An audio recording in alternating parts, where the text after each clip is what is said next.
Okay, so it is February 2nd, 2021 at 11:22 p.m. I'm going to produce this video as a part 4 series of my Access Monday series. Um, I'm basically going to cover how I think time is going to stop and detail um, how a theory behind how I think it's going to happen. And I have more theories than this, but this is just the gist of it. And well, let's get started then. This is the Big Dipper rotating around Polaris, as I've discussed in previous videos. Um, it has to do with the axis Mundi below, so you have as above, so below.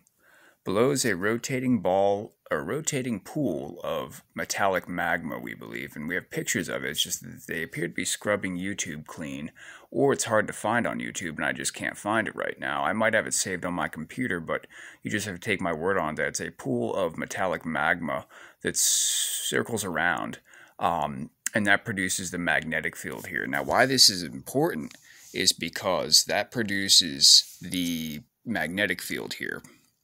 And to show a little picture from End of the Stars, this picture is from End of the Stars' channel.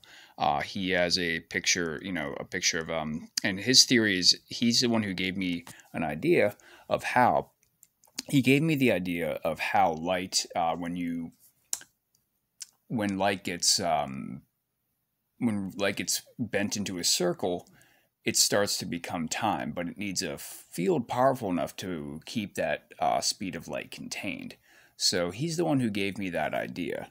And this is a little picture from one of his videos in which it shows how to time travel, using a circle of light, basically. Um, and so he had a physicist on his channel that showed this idea. And so it was very interesting. So I basically took this idea and went with it and decided that it has to do, that it all kind of links together. And I linked it together to several different things, several Bible topics. So I'll just show this to you real quickly. What we have here is we have basically, in order to get time to stop, you have to get rid of the magnetic field because light rotating around in a circle is time. Now, the smallest clock that we have is the atomic clock that I'm aware of, at least. So we have, the we have an atomic, we have the atom here. If the picture will load up, we have an atom here. So rotating around the nucleus, the electrons are rotating around the nucleus close to the speed of light or near the speed of light. So that's kind of like the basic clock that we have here, and that's also the basic matter of that's built that we have in general, besides quarks and string theory and quarks and nodes, I believe they're called in string theory. This is one of the smallest forms of matter. So the thing is, when you rotate light, as Under the Stars explained, when you rotate light around into a circle, it starts to become time. But it also, what you do to time, you also do to space. So it basically forms time and space to a certain extent. And this magnetic field helps keep all this contained. Without it, I believe things would deteriorate quickly and or freeze, or the electrons would fly off and possibly, we'd have some explosions. We'd have fission and fusion possibly, or things would just totally, matter would abruptly become some sort of dark sort of ether substance. There's a number of theories of where it could go. Matter could become sort of dark ether substance in which you, have no life in it, so to say. The magnetic field is kind of what keeps the third dimensional realm intact, and we'll show here just a little bit of an atomic clock here. So we have like atomic clocks. They're the smallest. I mean, the atom's the smallest clock. So, and we have that here. And it's also one of the most accurate clocks that you can get, basically, for what it says in a basic synopsis of an atomic clock. So we have, that. Now the thing is, in order to get time to stop, you need to stop the rotation of the axis mundi, because the axis mundi is the force field keeping light contained, the speed of light contained in a circle. And so this is linked to the Bible and to prophecy. So I hypothesized, well, how does I asked the question, well, how do you make time stop, and how does it stop in the end times, and how does this all go down? Well, what I believe is going to happen is that there's going to be um, you know, there's going to be volcanic eruptions. We have like a lot of Bible verses here about lakes of fire, and we're already seeing a lot of volcanoes going off. So we're starting to see more volcanism. It doesn't mean it's a definite, but we're starting to see more volcanism. And I'm not trying to stretch it too much, but I'm just trying to say that that could be what happened, and that could be what happens in the future. And that also is why you see so many Bible references that point to the lake of fire. My idea is that the lake of fire that they keep saying, that they keep bringing up, reiterating again and again, the Bible is linked to time stopping. And so the excess Mundi, I believe, is in the North Pole, where all the magnets point towards, is dependent on heating it up and making sure that it's hot enough. And so when the Earth when the 9 miles below us basically start blowing out all of their magma and it comes to surface as lava, we not only have the lake of fire mentioned in the Bible, but it also might stop the excess Mundi from rotating because it cools it. So that's one possibility, and especially near the North Pole, maybe the items near the North Pole stop their the lava near the North Pole gets messed up too as well. And so especially the eruptions near the North Pole would be vital to the functioning of the excess Mundi if they were to keep erupting. So that's one possibility of what could happen. Now, to show how this is linked to a portion of the Bible, we have Revelation 6, and in particular we have Revelation 6:13, where it says, "And the stars of heaven fell unto the earth, even as a fig tree casteth her untimely figs, when she is shaken of a mighty wind. And the heaven departed as a scroll when it is rolled together, and every mountain and island were moved out of their places." Okay, so what it shows is that but actually before this we should read that Revelation 6:12 says, "And I beheld when he mess up my words. Revelations, it'll start at 6:12. "And I beheld when he had opened the sixth seal, and lo, there was a great earthquake, and the sun became black as sackcloth of hair, and the moon became as blood. And the stars of heaven fell unto the earth, even as the fig tree casteth her untimely figs, when she is shaken of a mighty wind. And the heaven departed as a scroll, when it is rolled together, and every mountain and island were moved out of their places." Okay, so what it's kind of saying there is that the earthquakes are linked to the volcanism, to the volcanoes going off in 6:12, as it says up here.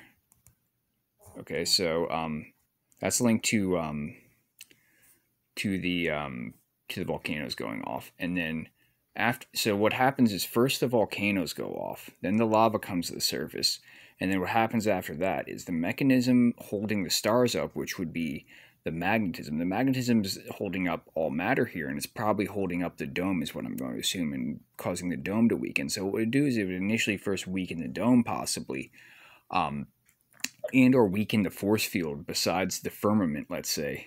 Maybe there's a force field besides the firmament, or maybe it's the firmament that gets weakened from the magnetic field starting to fail. So the magnetic field starts to fail here, as it says in Revelation 6:12. So the magnetic field starts to fail, and then you have the stars fall. So the stars fall then afterwards, as it says in 6:13, and then you have the mountain and islands are moved, and so that shows that the Earth is starting to that the volcanism is starting to have its effect, and it's messing up the continents. As referring to here, referring to the let me highlight this, referring to the islands and mountains getting moved. Okay, so this kind of like links up to volcanism occurring here, and so that's my idea for what's going to happen, and it kind of all links together. You have a lot of parts where where they feature volcanism. Revelation 20 also has it, if I can get it to load here.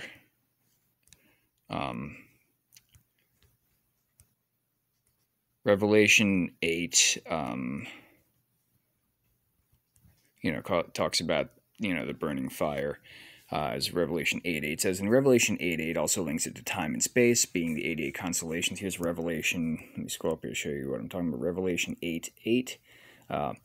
And the second angel sounded, as it were a great mountain burning with fire, was cast into the sea, and the third part of the sea became blood. And so it's also talking about below this destroying life on Earth a bit too as well, and of course it would. The volcanism will poison the place. And so that's kind of my theory about what happens, is that's how time stops, and that's how this place starts to fail. So this place eventually fails, and time's eventually up for everything here. So that's what I believe happens. Then the ultimate rebuild project eventually happens, in which it takes like a couple thousand years apparently for God and the galaxies and the light matter and unique substances up above to come back and rebuild this place. So that's kind of what happens. Now in later videos I'm going to show how the elites kind of have an idea of this, and they hid the truth in plain sight. And I'm going to show you a synopsis and a comparison of the planet Mustafar in the Star Wars series, in the Star Wars Clone Wars movie, and how that links to this, and how the elites kind of have an idea of what's going on with this. And then I'm also going to show you in later videos some Doctor Who episodes in which it's kind of roughly discussed too as well. I haven't gotten all the research plotted out yet, but that's kind of what's going to be in store for the future. And I'll reveal that the elites are somewhat aware of this, and or a portion of the elites are somewhat aware of this.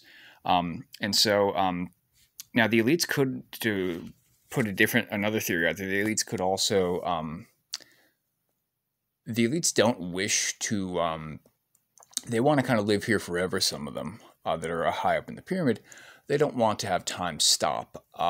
So they would maybe try to thwart this. Now, there's ways of thwarting this. You can make your own magnetic field, but that might be too difficult. The main magnetic field is kind of a really big deal. And this is why time's kind of up here. And this is why the stars fall down, because, what's keeping them there is also failing and going to fall apart. And that's one of the reasons why they fall. But the elites wish to, yes, the elites do kind of want to live here forever if they could. And time's also up for the demons too, by the way, in the bottomless pit as well. But the thing is that, this is kind of like almost like inevitable. Almost, it seems that the lava would come to the surface, the earth would cool to a certain extent. And so that's one way of looking at it. So the elites wish, let me just get back on topic. The elites wish to live here forever. But they would, one way of thinking like, hey, the elites could actually make this happen sooner if they, or a portion of them could, who have access to very high-tech technology. If they really wanted to, like, have an ultimate reset, which they wouldn't do, they could precipitate the events of Revelation by using an earthquake machine to trigger volcanism to enable the volcanoes to erupt. That's one possibility, but I don't think the elites would do such a thing, because the elites like it here and they're making tons of money here. And if you take a look at recent stock gains, it's like, wow, it is unbelievable. I mean, China's next 5-year plan is scheduled to make a whole lot of money for a whole lot of people. And same with, if you look at GameStop recently, it was unreal how much gains happened with that. So, and it kind of sucks. I actually would like to try to make a little bit extra money. I can't trade stocks because they have manipulation over what I can and can't sell. So anyway, and I traded stocks a long time ago. I just don't do it now because my phone will block me from doing so, and whatever computer I'm on will block me from doing so, because there is some serious money to be made there, even though I'm not entirely all about money. Anyway, I hope everyone here enjoys their night, and I hope you enjoy this video and have a good evening.